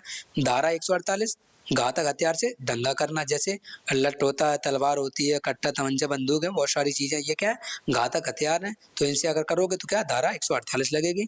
धारा 149 गैर कानूनी सभा का सामूहिक अपराध। अब गैर कानूनी सभा मतलब किसी कोई कानूनी नहीं है, गैर कानूनी है, लेकिन फिर भी आप सभा कर रहे हैं तो क्या धारा 149 लगेगी। धारा 153 ए, दो वर्गों में बेमन से फैलाना। दो वर्गों में, जैसे एक पार्टी बीजेपी की है, एक है कांग्रेस की है, इसमें क्या बेमनस्तक है, उसको तुम कुछ भी कर दो, जैसे एक दूसरे की तरफ कुछ नफरत फैलाना या मार दो या लड़ाई कर दो या कहीं हम ऐसा कर देंगे हमें पैसा, मतलब क्या क्या है, मतलब दो लोगों में बुरी भावना फैला रहे हैं, तो उसके लिए क्या कौन सा लगेगा धारा 153 ए। धारा 171 बी रिश्वत चुनाव अपराध, अगर किसी से रिश्वत ले रहा हो 171 बी के तहत लगेगा। धारा 191 झूठी गवाही, अगर किसी के तहत झूठी गवाही दोगे, बोले हाँ, जैसे अगर कही कि हाँ ये फलाने लड़का फलानी लड़की से मिलने गए थे, बोले हाँ मिलने गए थे, मैंने देखा था, मिलने गए थे मैंने देखा था, तो ये अगर बाद में पता चला गया कि वो लड़का था ही नहीं, वो लड़का गया था एग्जाम देने, तो क्या होगा फिर किसके तहत 191 के तहत उस पर कार्रवाई होगी और उसको 6 महीने की जेल प्लस 20,000 रुपये का जुर्माना लगेगा। अब तो शायद 1 लाख हो गया है, लेकिन 6 महीने का प्रावधान है, 6 महीने जेल का। धारा 300 हत्या की परिभाषा, किसकी है हत्या की परिभाषा, अगर हत्या करते हो तो धारा 300 है। धारा 302 हत्या की सजा, जब आपने हत्या की है तो आपको सजा मिलेगी, किसके 302 के तहत। धारा 304 गैर इरादतन हत्या करना, हत्या नहीं था, हत्या थे तो क्या मारना पीटना था, कुछ नहीं करना था, लेकिन गलती से जैसे मान लो कि छत पे अगर लड़ाई झगड़ा होगा, गिर गया तो नीचे गिर गया, खोपड़ी पड़ गई, मृत्यु हो गई, तो ये क्या है गैर मतलब इरादा नहीं था लेकिन फिर भी मृत्यु हो गई, तो एक तो ये होता है इस तरीके से, तो धारा 304 के तहत इसमें कार्रवाई की जाती है, मतलब इरादा नहीं था फिर भी हत्या होगी। चलिए नेक्स्ट, धारा 307 धारा हत्या का प्रयास करना, हत्या का प्रयास, जैसे मारने का कोई, जैसे कोई होता है लड़के होते हैं से बड़े बड़े शहरों में अगर जाओगे तो जहर का इंजेक्शन लिए होते हैं और लगाने की कोशिश करते हैं, और जैसे लग न पाया, चूक गया, किसी प्रकार से कुछ होता है, तो क्या हत्या का प्रयास कर रहे थे लेकिन हत्या हो नहीं पाई, तो धारा 300 तहत के साथ उसको क्या की जाती कार्रवाई की जाएगी। धारा 309 आत्महत्या का प्रयास करना, जैसे कि आप कुछ कहेंगे नहीं जैसे कि आपका ब्रेकअप हो गया है और आप आत्महत्या करने जा रहे थे, वहीं आके आपके एक दोस्त ने बचा लिया, तो आप अपना आत्महत्या का प्रयास कर रहे थे और वही दोस्त आपकी शिकायत कर दे, तो धारा 309 के तहत आप पर क्या की कार्रवाई की जाएगी। धारा 323 साधारण मारपीट, दो जैसे कॉलेज और रेस्टोरेंट वगैरह होटल वगैरह में जैसे साधारण मारपीट नहीं होती, थप्पड़ लात घूसा गाली गलौज चलते, तो धारा 300 तहत के क्या कार्रवाई हो सकती है। धारा 325 क्या गंभीर चोट लगना, जैसे किसी को मारा, देख रहे हो बड़े बड़े कड़ा पहने होते लड़के मोटे मोटे और उसी से मारना स्टार्ट कर दिया, खोपड़ी मारते हैं कहीं गाल में कहीं कान में, तो ये क्या है गंभीर चोट पहुंचाता है, तो धारा 325 के तहत इसमें कार्रवाई की जा सकती है, की जाएगी। धारा 326 घातक हथियार से चोट पहुंचाना, वही जो हमने बताया था अभी, तो कट्टा, तमंचा, बंदूक, उससे जो चोट पहुंचा रहा, या तलवार मार दी तो घाव हो गया, या फिर सरिया रॉड लिए हैं उससे मारा, तो क्या है ये घातक हथियार है, तो उनसे बहुत गंभीर चोट लगेगी, तो ये क्या है घातक हथियार, तो धारा 326 के तहत इसमें कार्रवाई की है। धारा 354 महिला की लज्जा भंग करना, जैसे कि होटल रेस्टोरेंट में आप जैसे जाते हैं तो वहाँ कहीं कहीं बाथरूम में कैमरा लगा देते हैं, या फिर होटल के रूम में कैमरा लगा देते, तो ये क्या है महिला की लज्जा को भंग कर रहे हैं, तो अगर आप कार्रवाई करना या केसेस करना चाहते हो, धारा 354 के तहत उनमें कार्रवाई की जा सकती है। धारा 376 बलात्कार होता है, तो ठीक है। धारा 379 मतलब 379 क्या चोरी, जैसे कि चलो ठीक है रहने दो, बता ही दें। धारा 392 डकैती, जैसे डकैती मतलब क्या होता है, एक लोगों की डकैती नहीं होती, 2 लोगों की डकैती नहीं होती। अगर मैं आपसे बोल दूं चोरी क्या होती है, बिना जाने अनजाने में चोरी हो जाती है, बिना जाने अनजाने में चोरी। डकैती क्या होती है, मैं बोल दूंगा आपसे कि आपके घर में कल चोरी होगी, लाओ लगा लेना, सचेत हो जाना, गेट बंद कर लेना, ताले लगा लेना, चाहे कुछ भी करना, डकैत मतलब चोरी होगी तो और डकैती होगी तो होगी। और वो आते थे और कट्टा तमंचा बंदूक सर पे रख के जो सामान था ले जाते थे। ना उनका पुलिस कुछ कर पाती थी ना कुछ। इस समय अब डकैती नहीं होती, अब इस समय चोरी होती है। डकैती होती है डाकुओं के समय में। वो कह के आते थे कि आपके घर में चोरी करने आऊंगा, आज रात तुम्हारे घर में डकैती पड़ेगी, तो 100% पड़ती थी, उसको ऊपर कोई रोकने वाला नहीं था। इस तरह की डकैती होती है। धारा 395 वो भी सामूहिक डकैती, मतलब क्या होता, डकैत आते थे बहुत सारे लोग, बहुत सारे डकैत आते थे और चोरी करके ले जाते थे। अब धारा धारा 420 वही धोखाधड़ी करना। मम्मी कहती नहीं अच्छा 420 ही कर रहे हो, मम्मी का पैसे चुरा लो, तो कहते अच्छा 420 ही कर रहे हो, तो धारा धोखाधड़ी कर रहा हूँ मम्मी के साथ, तो धारा 420 हो गई। धारा 467 क्या हुआ, जालसाजी महत्वपूर्ण दस्तावेज। अब किसी के मार्कशीट चुरा लिया आपने, किसी की मार्कशीट चुरा ली और उनका गलत दुरुपयोग कर रहा है, या आधार कार्ड पैन कार्ड चुरा लिया, उनका गलत दुरुपयोग कर रहा है, तो ये क्या है, जालसाजी है। किसके दस्तावेजों के तहत जालसाजी है, तो इसके आपको 467 के तहत आप पर कानूनी कार्रवाई की जा सकती है। धारा 468 धोखाधड़ी हेतु जालसाजी। धोखाधड़ी कर रहे हो, मतलब जालसाजी बना होगा, अगर ये यहाँ से निकलेगा 9 बजे और मैं यहाँ से 2 लड़के यहाँ लगा दूंगा, 2 लड़के यहाँ लगा दूंगा, ठीक है, और अगर ये सीधा निकलेगा तो 2 लड़के यहाँ लगे, यहाँ से हम मार देंगे, इधर आए तो ये मार देते, ये क्या है, ये धोखाधड़ी करने के है, तो और छीना चपटी कर लेंगे, जो कुछ पैसे लिए हो कुछ लिए हो, तो ये क्या है, जालसाजी है। पहले जाल रचाएंगे, उसको फिर बसा देंगे, धोखाधड़ी करेंगे उसके साथ। तो 468 के तहत, धारा 468 के तहत इसमें कार्रवाई की जा सकती है। धारा 471 जाली दस्तावेज का प्रयोग। जाली दस्तावेज जैसे डॉक्यूमेंट लोकल बनवा लेते हैं, जैसे आपके पास अगर मान लो ट्रिपल सी का डिप्लोमा नहीं है, और अगर वीडियो है जो ग्राम विकास अधिकारी, उसमें ट्रिपल सी का डिप्लोमा मांगा है, आपने एग्जाम क्वालिफाई कर लिया है, ट्रिपल सी का डिप्लोमा डुप्लीकेट बनवा लिया है, तो अब क्या है, ये जाली दस्तावेज का प्रयोग होता है, तो आपके पास कार्रवाई की जाएगी, किसके 471 के तहत कार्रवाई की जा सकती है। जैसे 15 धारा 498 पति ससुराल द्वारा महिला पर अत्याचार। जैसे हमारे मित्र ठाकुर साहब हैं, उनकी शादी 2 महीने में होने वाली है। अब वो बीड़ी गुटखा पीते हैं। अब उन्होंने पत्नी ने मना किया कि भाई बीड़ी गुटखा दारू नहीं पियोगे, और उन्होंने नहीं माना और मारा पिट्टी कर दी। तो महिला महिला गई, उसने थाने में रिपोर्ट FIR लिखवा दी। तो अब उस पर कौन सा वो लगेगा, महिला पर दुराचार कर रहे हो, क्या मारा पिट्टी कर रहे हो, दुराचार कर रहे हो, तो किसके तहत 498 तहत इस पे केस लग जाएगा। और इसमें 498 में क्या है, ये दहेज प्रथा भी इसी में है। भाई पति अगर मारा पीट करेगा तो ससुराल द्वारा लगाया जाएगा, महिला पर अत्याचार का केस और बहुत सारी चीजें होती है, तो लगा देंगे, तो 498 तहत लग जाएगा। चलिए नेक्स्ट, दंड प्रक्रिया संहिता। CRPC का प्रमुख धाराएं हैं, क्या जी हैं, धाराएं जो पुलिस के द्वारा डायरेक्ट लगाई जाती है। जैसे धारा 41 पुलिस द्वारा गिरफ्तारी, अगर पुलिस आपको गिरफ्तार कर रही है तो उसमें धारा 41 के तहत आपको गिरफ्तार कर रही है। धारा 50 गिरफ्तारी के कारण जानकारी।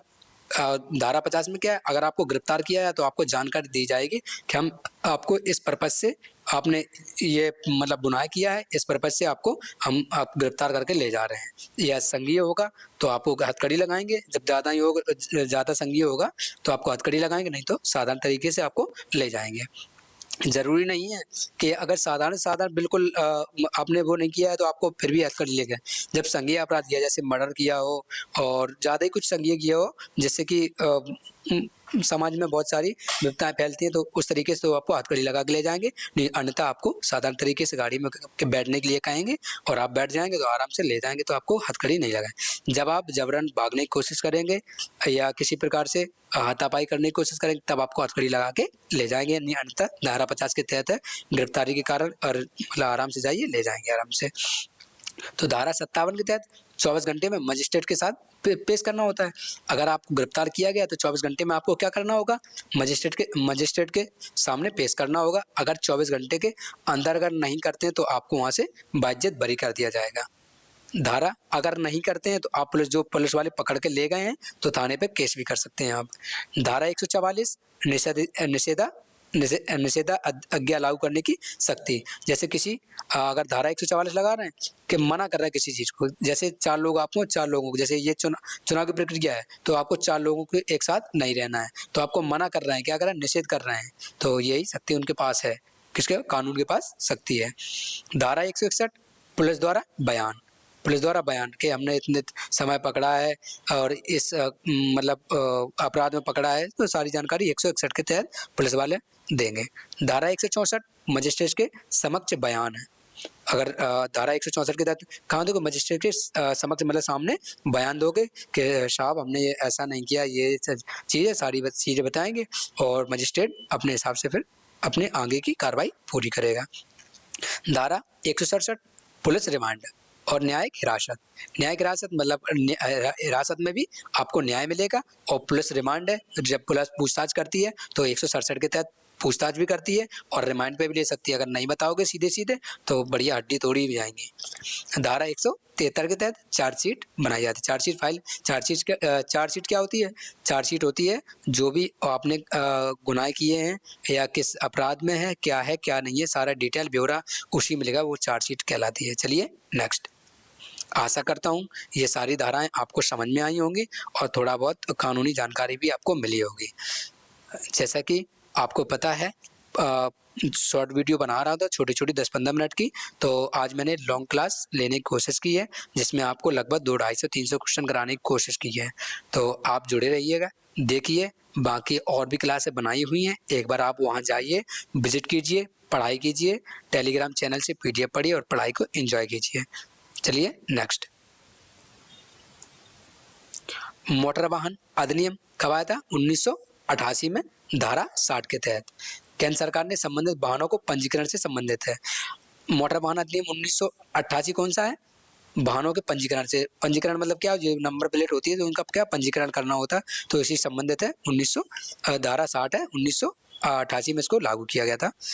मोटर वाहन अधिनियम 1988 धारा 77 में है। माल ढुलाई परमिट, जैसे कि आपको क्वेश्चन में दिया गया था। मोटर वाहन अधिनियम 1988 धारा 57 में क्या है, आदेश के विरुद्ध विहित प्राधिकारी को अपील करना। चलिए नेक्स्ट। निम्नलिखित में से किस महीने में मध्य प्रदेश के श्योलपुर में गणगौर महोत्सव आयोजित किया गया, किसमें किया गया, अग्रहायण में, आषाढ़ में, फागुन और आषाढ़ में या चैत्र में। किसमें किया गया है, चैत्र में। किसमें, चैत्र में किया गया। कौन का, गणगौर, श्योरपुर में गणगौर महोत्सव का किसमें, चैत्र में किया जाता है। चलिए नेक्स्ट। चलिए मैं आपको कुछ हाईएस्ट पीक बताता हूँ। हाईएस्ट पीक मतलब सबसे ऊंची, हाईएस्ट पीक।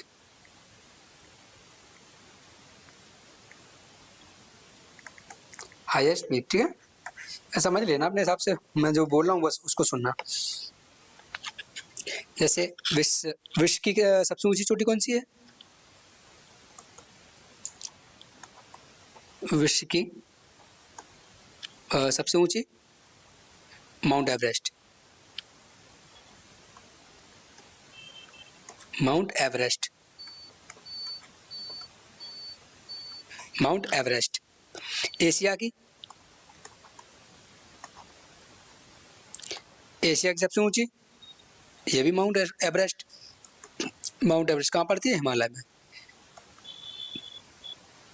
हिमालय, हिमालय में।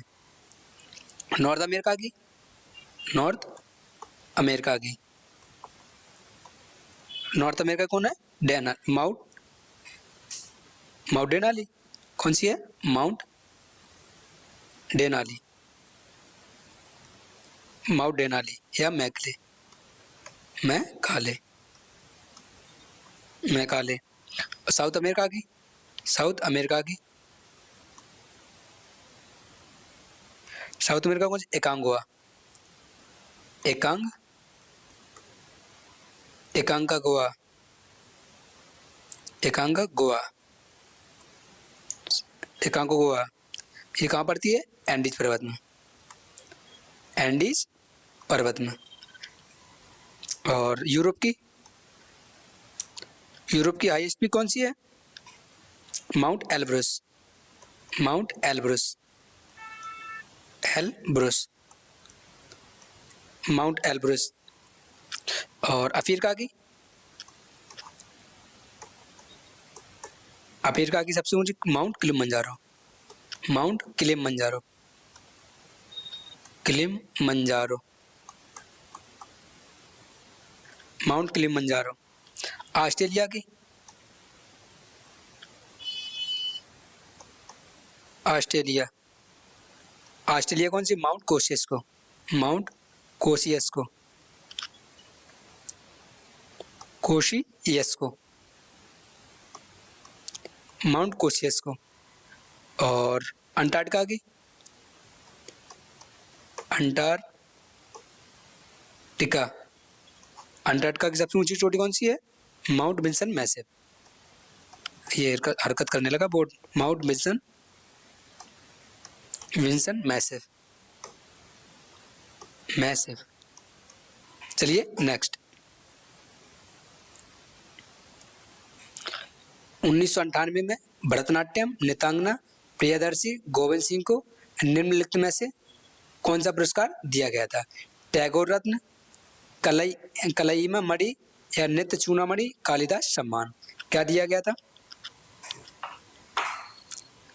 क्या दिया गया था? Kalima Mani, Kalima Mani is the right answer, option 2। Physics, कुछ question physics,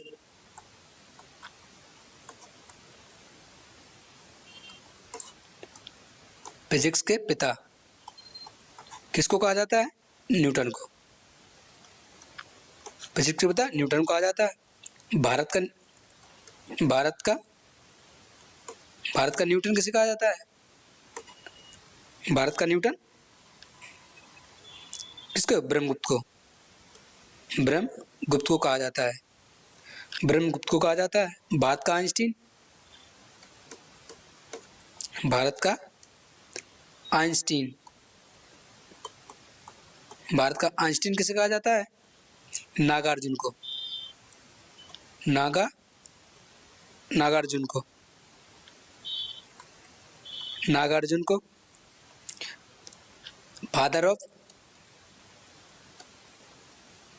father of modern history, sorry modern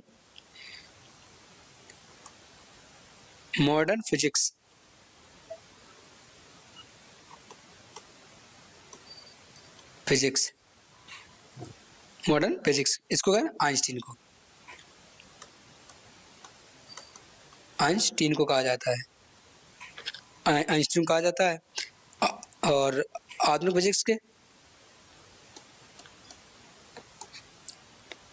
आधुनिक फिजिक्स के, आधुनिक फिजिक्स के पिता किसको कहा जाता है? स्टीफन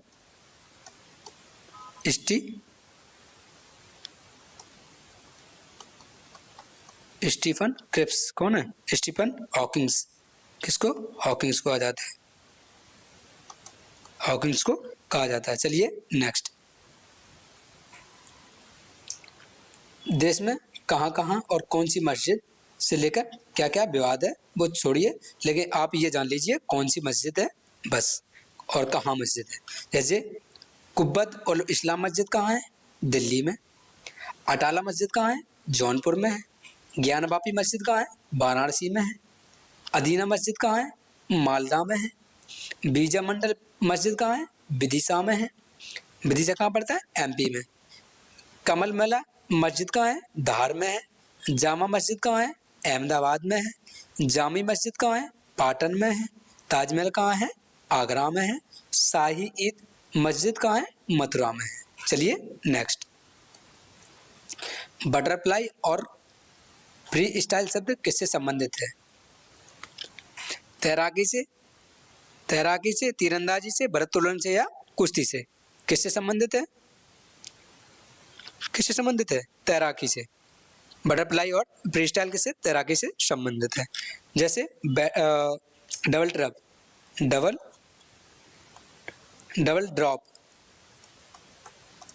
डबल ड्रॉप किससे संबंधित है? बैडमिंटन से,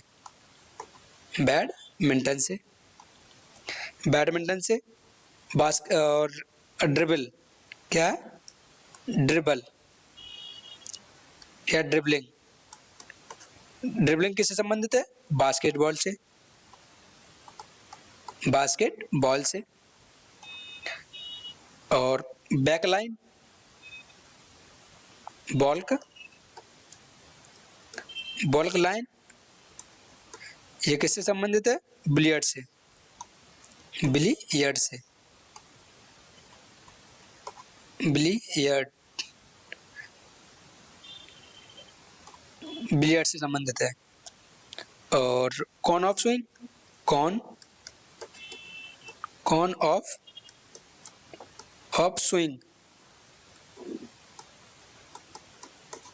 कॉन ऑफ स्विंग किससे संबंधित है? कसरत से, किससे? कसरत, दंड बैठक वगैरह जो करते हैं वो। कोको किससे संबंधित है? कोको, कोको किससे संबंधित है? जूडो से, किससे? जूडो से, अरे जूडो से, जूडो संबंधित है। और hello Nelson, hello, hello Nelson, hello Nelson और स्वर्ग, स्वर्ग और फ्री स्टाइल, फ्री स्टाइल, ये किससे संबंधित है? कुश्ती से, किससे? कुश्ती से, कुश्ती से संबंधित है। और आर्म गार्ड,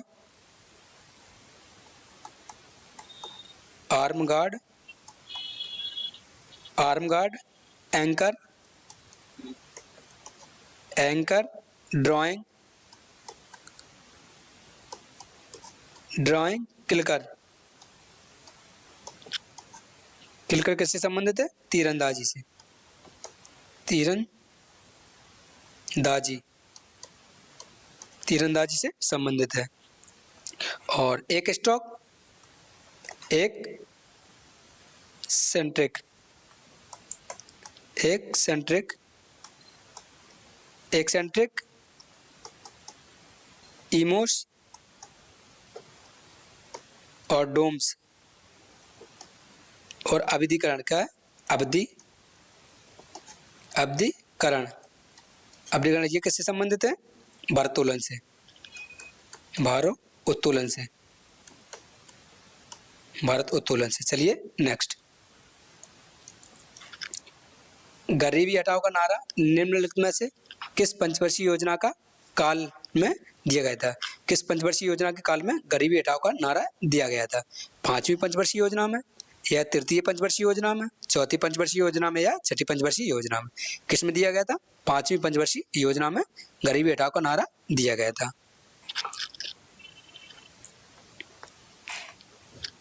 जैसे कुछ कप लिखवा दूं, कप लिख लो थोड़े थोड़े बहुत। जैसे होलकर ट्रॉफी, कैसे? होलकर, होलकर ट्रॉफी, ये किससे संबंधित है? ब्रिज से, किससे? ब्रिज से, होलकर ट्रॉफी। और थॉमस कप, रुइया कप, जैसे क्या? रुइया, रुइया कप, ये भी ब्रिज से संबंधित है। सिंगानिया, सिंगानिया ट्रॉफी, ये भी ब्रिज से संबंधित है। और Thomas cup,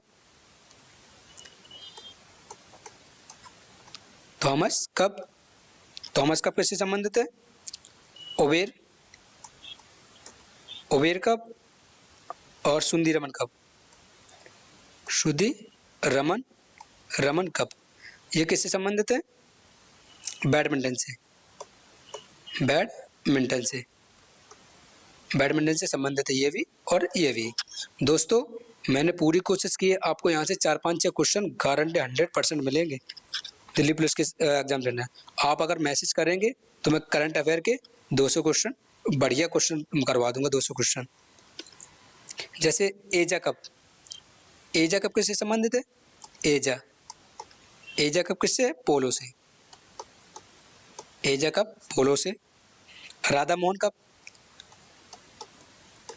Radha Mohan cup, Radha Mohan cup किससे संबंधित है? ये भी पोलो से है। जैसे Ranji trophy, Ranji trophy, SS series, Asia cup, Ghulam Ahmed trophy, ICC champions trophy, Irani cup trophy, Moinuddin gold cup trophy, हमारा विश्व कप ट्रॉफी या नेहरू कप ट्रॉफी ये किससे संबंधित है? खेल से संबंधित है। ये मैंने करवाई है, पिछले क्लासों में करवाई है, तो जाके देख लेना एक बार, नहीं तो टेलीग्राम चैनल ज्वाइन कर लेना, वहाँ से आप PDF डाउनलोड करके पढ़ लेना। चलिए नेक्स्ट, प्रथम पंचवर्षीय योजना 1951 से 1956 हैरड डोरल मॉडल पर आधारित थी, जैसा कि आपको पता है। प्रथम पंचवर्षीय योजना 1951 से 1956 हैरड डोरल मॉडल पर आधारित थी। द्वितीय पंचवर्षीय योजना 1956 से 1961 मानलोविस मॉडल पर आधारित थी। तृतीय पंचवर्षीय योजना 1961 से 1966 आत्मनिर्भरता और संतुलन विकास पर आधारित थी। अवकाश काल 1966 से 1969 वार्षिक योजना युद्ध और आर्थिक संकट के कारण ये मतलब हुई थी। ये क्या होता है? अवकाश हो गया था। किसके? युद्ध और आर्थिक संकट के कारण ये में अवकाश हो गया था, ये यहाँ नहीं हुआ था। चतुर्थ पंचवर्षीय योजना 1969 से 1974 विकास के साथ स्थिरता पर आधारित थी। पंचवर्षीय योजना 1974-1979 गरीबी हटाओ और आत्मनिर्भरता पर आधारित थी। यही क्वेश्चन आपसे पूछा गया है। छठी पंचवर्षीय योजना 1980 से 1985 आर्थिक विकास व गरीबी उन्मूलन पर आधारित थी। सप्तम पंचवर्षीय योजना 1985 से 1990 उत्पादकता रोजगार सृजन पर आधारित थी। चलिए नेक्स्ट, अवकाश काल 1990 से 1992 वार्षिक योजना आर्थिक सुधार का संक्रमण काल था, इस वजह से इसमें अवकाश हो गया था 1990 से 1992 में। अष्टम पंचवर्षीय योजना मतलब आठवीं पंचवर्षीय योजना 1992 से 1997 उदारीकरण, निजीकरण, वैश्वीकरण, LPG लिबरलाइजेशन, प्राइवेटाइजेशन, ग्लोबलाइजेशन पर आधारित थी। नौवीं पंचवर्षीय योजना 1997 से 2002 सामाजिक न्याय और समान विकास पर आधारित थी। दसम पंचवर्षीय योजना 2002 से 2007 तीव्र विकास और मानव संसाधन विकास पर आधारित थी।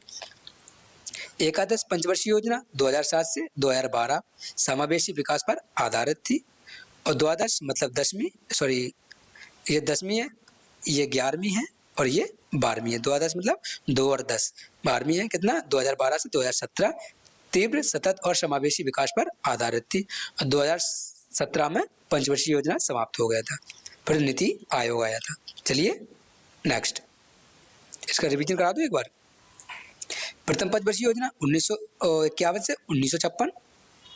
ओ भाई साहब, प्रथम पंचवर्षीय 1951 से 1956, द्वितीय पंचवर्षीय 1956 से 1961, तृतीय पंचवर्षीय 1961 से 1966 अवकाश हुआ था। 1966 से 1969 का अवकाश हुआ था।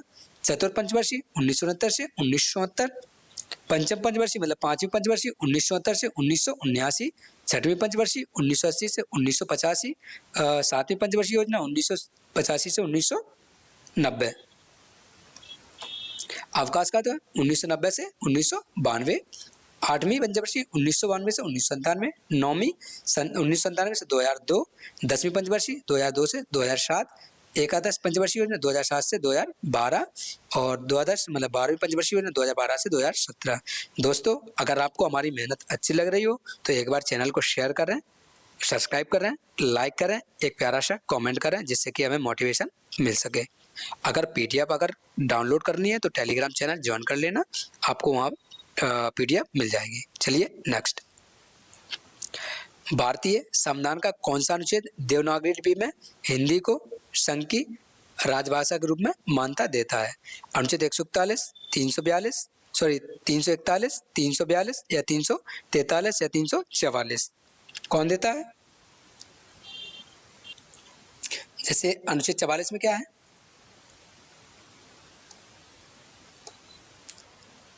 अनुच्छेद 44 में क्या है? 344 में इसमें क्या है? अनुच्छेद 344 में संसद में राजभाषा, संसद में राजभाषा, संसद में राजभाषा है। अनुच्छेद 344 में क्या है? अनुच्छेद 344A में, ओ भाई साहब,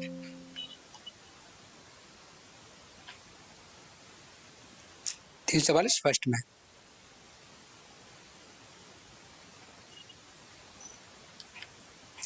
अनुच्छेद, अरे भाई साहब चल जाओ। अनुच्छेद 344 में क्या है? 344 फर्स्ट में क्या है? कोई जैसे उद्देश्यों की हिंदी प्रतिगति जैसे राष्ट्रपति एक गठन करता है, प्रावधान करता है, 8वीं अनुसूची में निर्दिष्ट जो भी भाषाएं होती हैं तो अनुच्छेद 344 फर्स्ट के तहत आती है। 344 के अनुसार 1955 में प्रथम राजभाषा आयोग को गठन किया गया था। प्रथम राजभाषा का आयोग का गठन किया गया था। 341 में क्या है? 341 में क्या है? अनुसूचित जनजाति,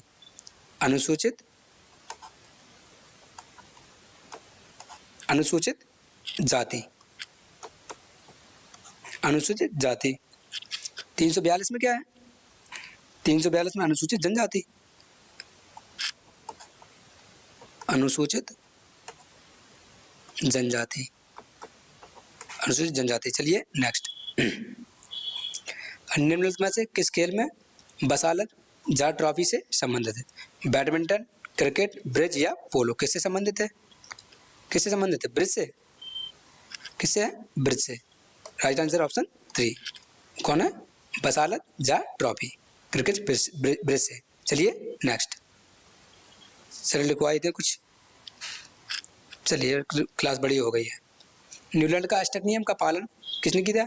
मैग्नीशियम, बेरिलियम, कैल्शियम या पोटेशियम? किससे हुआ है? कैल्शियम से। किससे? कैल्शियम।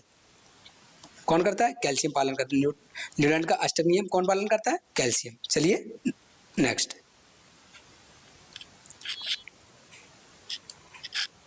निम्न में से राज्य का कौन सा लोकनृत्य प्रसिद्ध तौर पर स्नेक चारमार डांस, कौन है? स्नेक चारमार डांस से नाम से जाना जाता है, जैसे भवाई, घूमर या कालबेलिया, कठपुतली। कह रहा है स्नेक चारमार डांस के नाम से कौन सा डांस जाना जाता है? कौन सा? कालबेलिया डांस जाना जाता है। चलिए नेक्स्ट।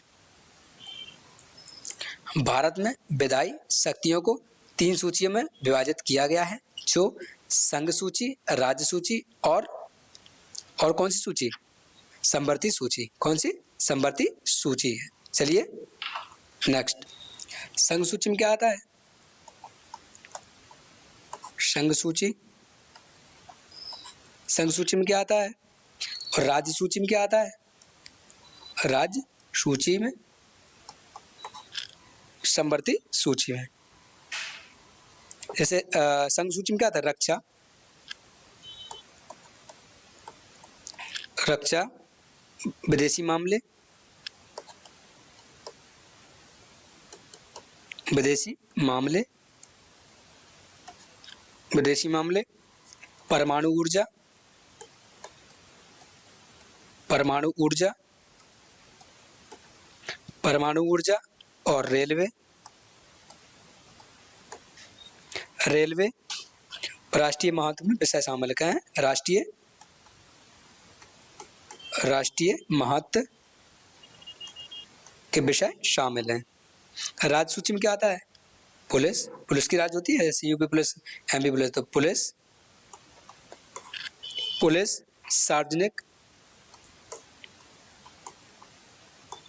सार्वजनिक, स्वास्थ्य, कृषि, स्वास्थ्य, कृषि, कृषि, मत्स्य पालन, मत्स्य पालन, मत्स्य पालन, मत्स्य पालन और स्थानीय महत्व के जो भी स्थान महत्व है, जैसे अपने आगरा का ताजमहल है तो आगरा ही का वो होगा, तो ऐसे ही मतलब है। तो चलिए नेक्स्ट। भारतीय नौसेना और डीआरडीओ के हालिया परीक्षण के संदर्भ में मीगा क्या है? MIGM का पूर्ण रूप क्या है? मल्टी इम्पैक्ट ग्राउंड माइन या मल्टी इन्फ्लुएंस ग्राउंड माइन या मरीन इन्फ्लुएंस ग्राउंड माइन या मैग्नेटिक इन्फ्लुएंस ग्राउंड माइन? कौन सा है? Multi influence ground mine. Multi ये है बहु प्रभाव, multi influence ground mine is the right answer option 2। चलिए नेक्स्ट। निम्नलिखित पर्वत श्रृंखलाओं में से किसके सबसे ऊंचे पर्वत को गुरु शिखर कहा जाता है? पर्वत को गुरु शिखर कहा जाता है, जैसे विंध्य पर्वत श्रृंखला, पश्चिमी घाट, सतपुड़ा या अरावली। ये हम अभी लिखा चुके हैं आपको। तो कौन से किसको कहा जाता है? अरावली को। किसको?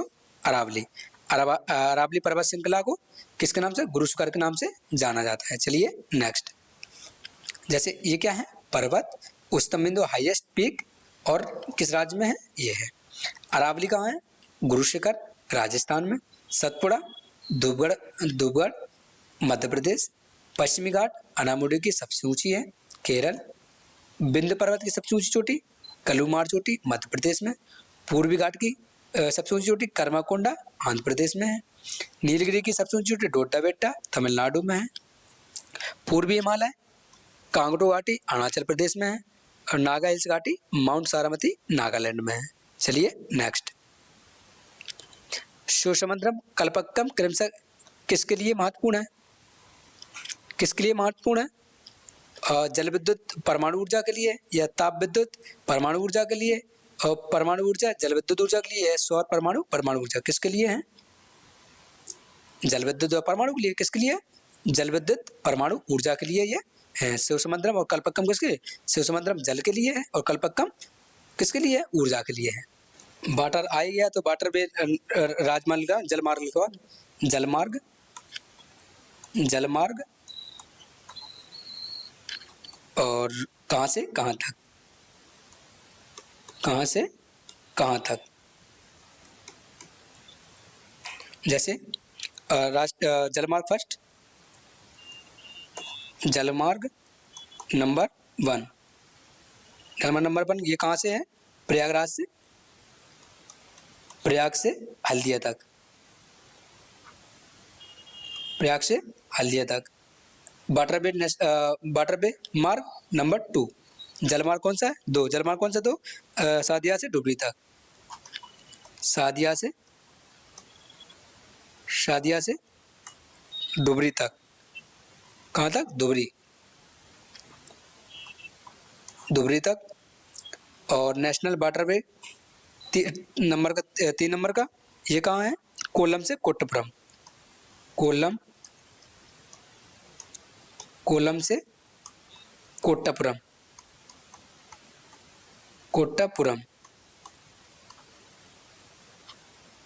कोट्टापुरम। जलमार्ग नंबर 4 ये कहाँ से कहाँ तक? काकीनाड़ा से, काकीनाड़ा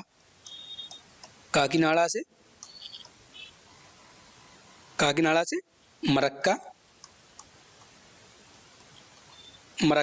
नम तक। जलमार्ग नंबर 5 ये कहाँ से कहाँ तक है? तलचर से धामरा तक,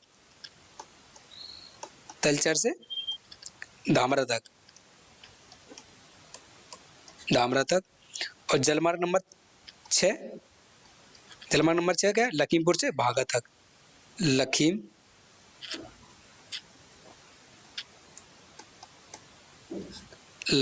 से भागा तक।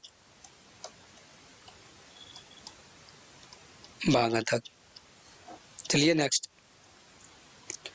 ये क्या है? परमाणु संयंत्र और स्थान। काकरापार परमाणु ऊर्जा स्टेशन कब स्थापित किया गया था? 1993 में। कहाँ? गुजरात में, काकरापार गुजरात। कल्पक्कम तमिलनाडु कब स्टेशन पर? कल्पक्कम तमिलनाडु में। मद्रास परमाणु ऊर्जा स्टेशन 1984 में स्थापित किया गया था। कहाँ? तमिलनाडु में। नरवरा परमाणु ऊर्जा सेंटर 1991 में स्थापित किया गया था, उत्तर प्रदेश में। कैगा कहाँ किया गया था? कैगा परमाणु ऊर्जा संयंत्र सन 2000 में स्थापित किया गया था। कहाँ? कर्नाटक में। राजस्थान परमाणु ऊर्जा स्टेशन 1973 में किया गया था, राजस्थान में। तारापुर परमाणु ऊर्जा स्टेशन 1969 में किया गया था, महाराष्ट्र में। कुडनकुलम परमाणु ऊर्जा संयंत्र 2013 में किया गया था, तमिलनाडु में। ऐसे याद करो, काकरापार गुजरात, कल्पक्कम तमिलनाडु, नरवरा उत्तर प्रदेश, कैगा कर्नाटक, राजस्थान परमाणु से राजस्थान में। तारापुर महाराष्ट्र में। कुडनकुलम और पलकप्पम कहाँ है? तमिलनाडु में। दोस्तों, अगर क्लास आपको अच्छी लगी हो तो एक बार चैनल को अपने दोस्तों में ज़रूर शेयर करें, लाइक करें, प्यारा से एक कमेंट करें, जिससे कि हमें मोटिवेशन मिले आपके लिए अच्छा कर पाऊँ। थैंक यू दोस्तों।